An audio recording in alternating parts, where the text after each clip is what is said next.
You are at Lake Rant, where I rant about whatever my $10 a month plus patrons want me to rant about. You can get one of these by being one of those. This one's for Best Wishes to You, who says, "Alright, I'm going to be that bitch and ask you to rant about the very last episode of My Little Pony, Friendship is Magic.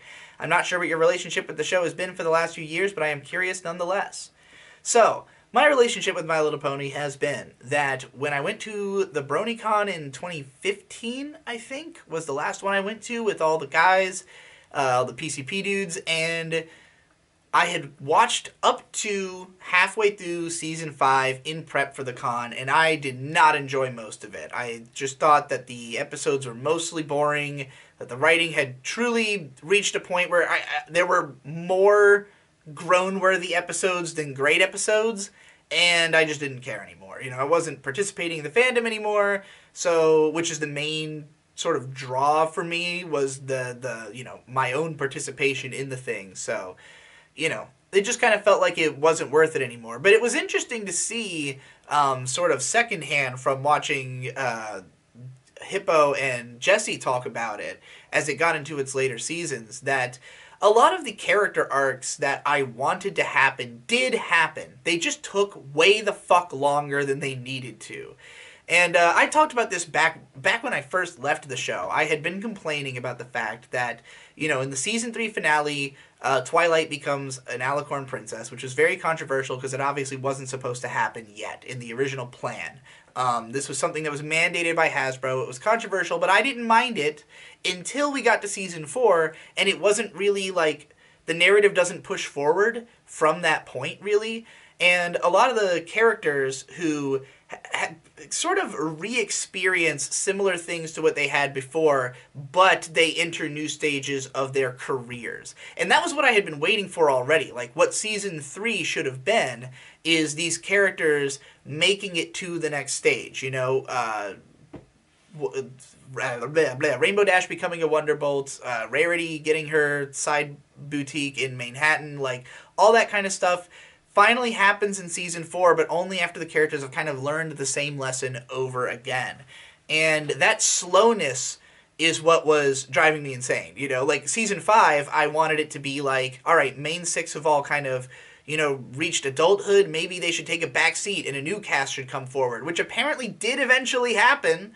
It just took forever, But looking at the finale, I mean, it kind of ends in the place where I would have wanted it to go. Like, it pretty much goes to the end of these characters' development. Oh, shit. We leave off seeing where they all end up, and I don't have any, like, complaints necessarily. Like, so, Twilight becomes the new princess. Celestia and Luna, I guess, retire. That's fine, I guess. I was bothered by certain things in this episode, such as, like, Twilight's voice doesn't change at all now that she's an Alicorn, like a full-blown Alicorn. Like, they all sound the same, even though they're old now. Her design is okay. I liked the design of her student who comes to see her, and the idea that she's basically in the position Twilight was at the start, but because Twilight has such a great understanding of friendship, unlike that fool Celestia, when this student comes to her, she is able to convince her of, why friendship be magic, dog, by the end of the episode. It's very corny, it's very contrived, but it's fucking My Little Pony, so that's what I expect. But, the actual story that's told through the lens of Twilight talking to her student about her coronation, the fact that Twilight, like, okay, if she's supposed to be at this point where she's, like, Princess of Friendship, absolutely understands everything, like, once this crown is placed upon my head, I am the god of friendship, and yet she has, like, a total friendship crisis meltdown over, like, just basically being emotional that everybody is doing too good of a job celebrating her, and therefore not getting feelsy enough about her leaving Ponyville forever. I mean, yeah, sure, it's just, again, it's corny and melodramatic, but I expect that from the show.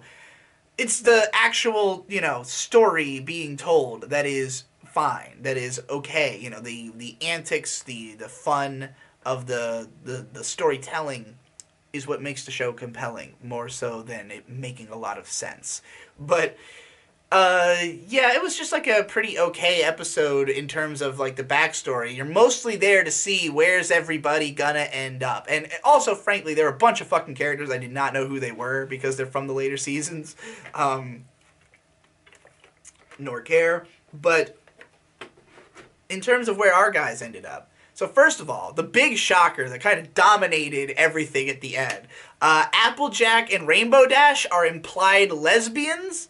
So that means Ashley Ball is going to fuck herself from one horse to another because she voices them both. But yeah, Rainbow Dash, the way that this happens, and I don't know how to express this, like, they come into the room. They're both, like, older, clearly, because they have lines under their eyes, which I hated. I hated that at the end, all the characters, they just have one extra line under their eye. You cannot tell how old they're supposed to be. It looks awful. They look really bad. Their characters don't translate well to looking old, but whatever. Because they all just look tired. They just look tired and haggard. Like, it doesn't look like they're aged. They look weathered, you know? Like life has just been rough since the end of the show. But anyway, they come walking in, and they're basically squabbling like a married couple. It's implied that they, like, live together because they're, like, very much in each other's business. And then, like, Rainbow Dash has, like, that... there's no way to describe it but a lesbian hairdo. Like, there's no other way to describe it other than as a lesbian hairdo. And I think Applejack might have also been wearing, like a black and red plaid of some kind in her outfit. I could be misremembering. I could be blowing this out of proportion. But it was just like, oh, wow, they're gay. Like, right away, instinctively, without them ever saying anything. Which is really funny, because your instinct is to say, like, you know, oh, they made them gay because that's what every cartoon is now doing for their, like, you know, cynically you could call it like a diversity quota or something, but I do think that a lot of these shows just have big gay energy, and it radiates in the audience, and they want it, you know? Like, we've been shipping these My Little Pony characters forever. This is fan service, you know? This is fair for the fans to give us some lesbians in the end. But, like, the way that they go about it, because they can't just say that they're gay, is to just use as much cliched lesbian iconography pumped into one image as possible. So it's really fucking funny. But, and also, of all the choices, Rainbow Dash and Applejack, like, sure, there's been... You know, I mean, there's enough material that you could ship any of the fucking couples. But, like, that's just... I don't know. I guess it's not the first one that came to... I mean, Rarity obviously wasn't going to be gay. Fluttershy's with Discord. Pinkie Pie, I guess... Pinkie Pie fucked Weird Al Yankovic! That's the other thing that stands out here. Can we talk about this?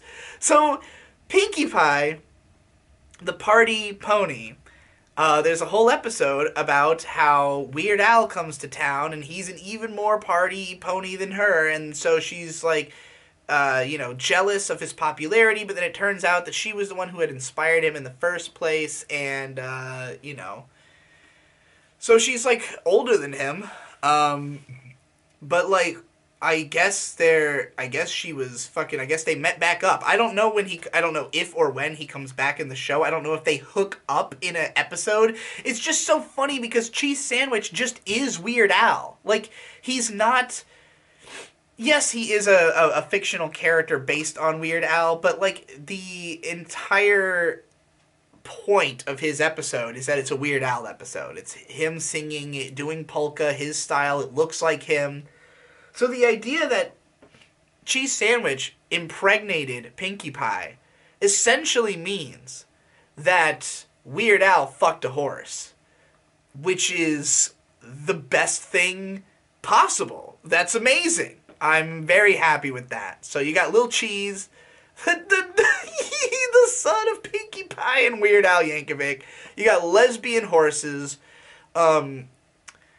Rarity apparently has like a whole empire now, which I like a lot. Like if you were gonna like, okay, so this was something that interested me because they really went above and beyond with how far some of the characters actually go. Because again, like I said, the main arcs that interested me in the beginning, like Twilight becoming Princess of Friendship. The thing about that is it didn't feel like it was necessarily the goal from the start, but it made sense as a goal that would be introduced and would be gone towards. It just happened in an abrupt and weird way. But that narrative would have been compelling if it had been done well. And eventually it evens out, I think. But, like, the Rarity and Rainbow Dash stories were the ones that really had the most behind them, where it's like, can Rarity become a famous clothes designer? Can Rainbow Dash join the Wonderbolts? You know, Applejack just has to tend her fucking farm. Pinkie Pie is basically a grifter, which is, she seems to be a housewife in the end, or babysitter, so that is fine. That makes perfect sense, and I'm surprised I hadn't thought about it, honestly. But Fluttershy is, she's just basically doing the same thing she's always done. She's full-time Discord, soothing, I guess. I guess she's Discord's housewife slash caretaker of all the animals in town, so... Or he's her housewife, more like. I guess because he doesn't seem to do anything, right? He just kind of, he, like, gives her lunch. So, yeah, I guess Discord is, like, her house husband, and, that's also good. I'm fine with that. But Rainbow Dash and Rarity were the most interesting, because Rainbow Dash is not just in the Wonderbolts, she is captain, seemingly, or coach? I don't know. She's the one who's leading them in the ceremony. Like, she is above Spitfire. So, that was interesting. And then Rarity, not only in the, like, before we get to the flash forward, like, in the past, she already is expanding beyond Manhattan, and then when we see her as an adult, it's, like, implied through just her design and what she says. She, like, mentions this one, like, obscure country we've never seen and how she's setting up shop, or maybe we've seen it, I don't know. But, like, you know, just the fact that she has clearly spread globally, it's like, this is the final form. And I had not even considered these characters reaching, like, that kind of fucking final form. So I really appreciated that. Those elements were all good. Song was fine. Obviously it dovetailing into the opening theme at the end is a nice touch. Overall, it's fine. It's a pretty decent season finale. It gives me the main important things which I wanted, which is to know that these characters were going to reach the full potential of what they could. And, I don't feel like I missed anything by skipping everything up to that point. So, excellent.